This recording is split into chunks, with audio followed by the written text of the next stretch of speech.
Val and Tanya, he's asking for more money and more resources. This morning in an event here at the University of Chicago, Governor Pritzker said this is a major crisis in not just the city, but the state as well. The governor and Mayor Johnson spoke to White House officials this week, pushing for more federal help. As you mentioned, with over 17,000 migrants already here and more on the way, Pritzker and Johnson say the crisis has reached a breaking point here in the city, so he publicly reached out for help.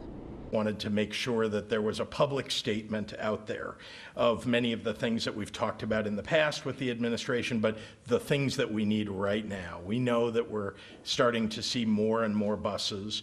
It is, as everybody should recall, let's not forget why we're seeing those buses. It's because there are these border politicians, the borders of the United States have politicians who want to cause havoc in the rest of the country. We have to have better coordination with every single level of government, and that includes the state of Texas. These are asylum seekers. These are not illegal people.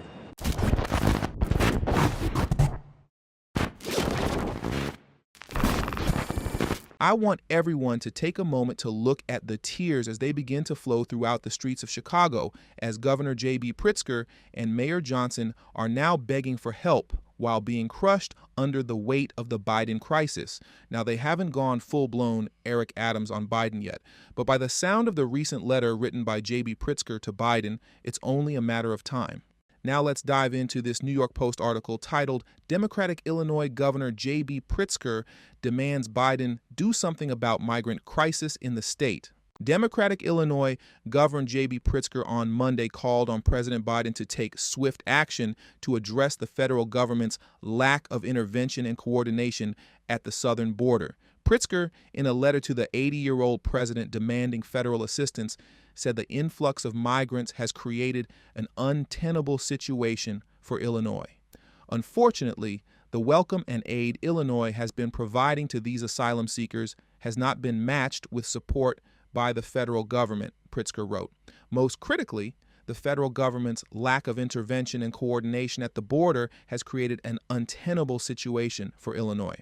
Some 15,000 migrants have sapped Illinois of resources in the 13 months since the arrival of the first bus of asylum seekers from Texas, Pritzker claimed.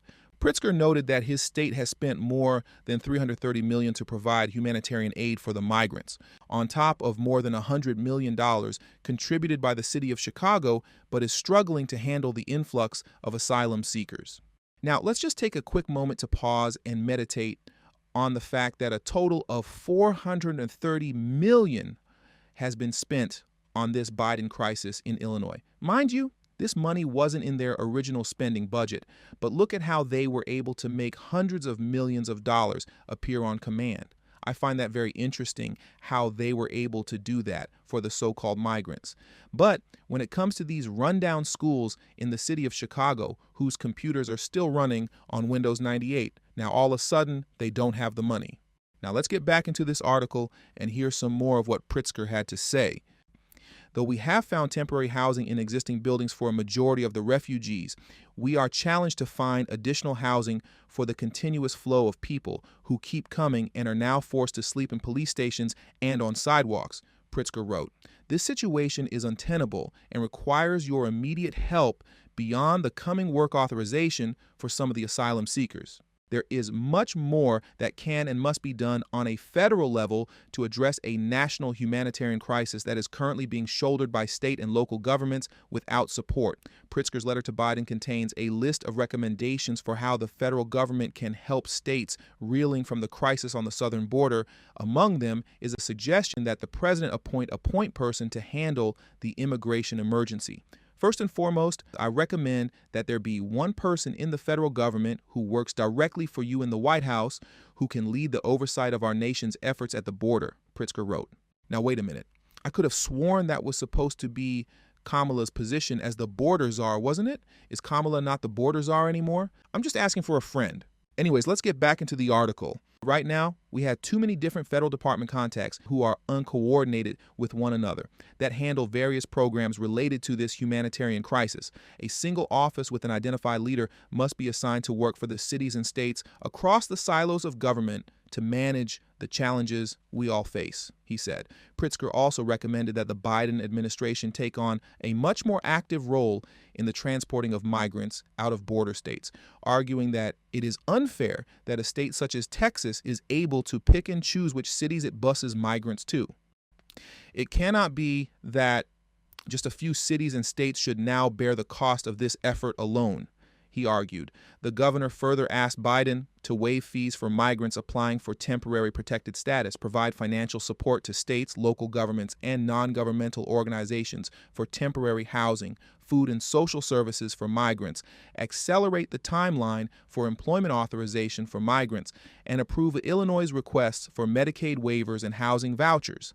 Mr. President, I urge you, Secretary Alejandro Mayorkas, and the rest of your administration to take swift action and intervene on our behalf and on behalf of the other affected states and their residents, as well as on behalf of the tens of thousands of asylum seekers who undertook a dangerous and difficult journey in hopes of attaining public safety and forging a better life for themselves and their families. Pritzker's letter concludes. In case you didn't notice, Pritzker, Biden is not coming to save you. J.B. Pritzker can write all the letters he wants. Biden isn't coming. Eric Adams in New York can huff and puff in press conferences all he wants. Biden still isn't coming. Believe when I tell you, these cities will crash and burn under the weight of the Biden crisis. And unless you are all able to rally together to take over your local body politics, you're going to be in for a rough ride. So with all that being said, that does it for today's video. So please make sure you hit the subscribe button, as well as the bell notification next to the subscribe button so you can be notified whenever I release a new video. All social media links will be pinned in the comment section below. I also have a Telegram group now, so if you have Telegram, make sure to hit the link in the description box below, as well as pinned in the comment section to join my Telegram group. And also, please make sure you text tdhiphop to number 33222.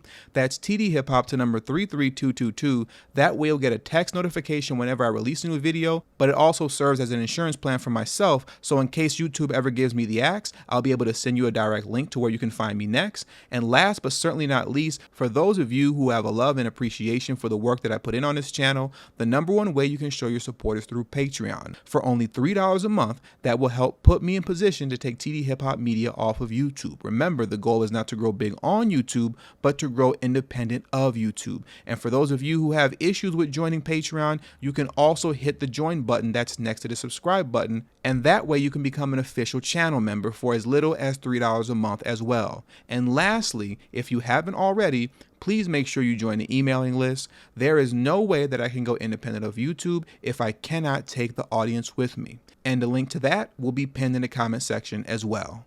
Thank you for your time, and until the next video, peace.